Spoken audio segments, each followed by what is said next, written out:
New into inventory at JLD Auto Group is this 2019 Chevrolet Corvette ZR1.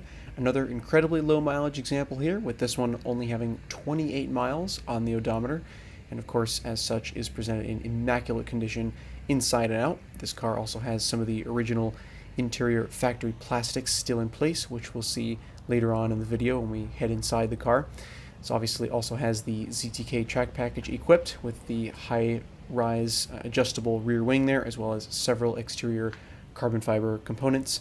This car is also optioned with the 7-speed manual transmission, critically, thus making it one of only 586 C7 ZR1 Coupes produced with the combination of the ZTK Track Package and the manual transmission.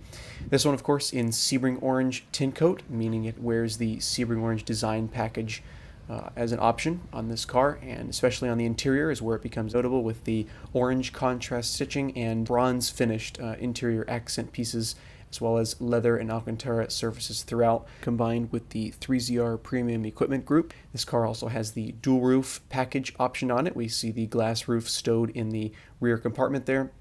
And then as we take a look at the dashboard, there we notice the carbon fiber inserts, 7-speed gear lever, and those bronze-colored accents there on the steering wheel and center console, as well as, of course, the abundance of factory plastics. So we'll conclude things, as always, with a startup and a look underneath the hood at the engine bay.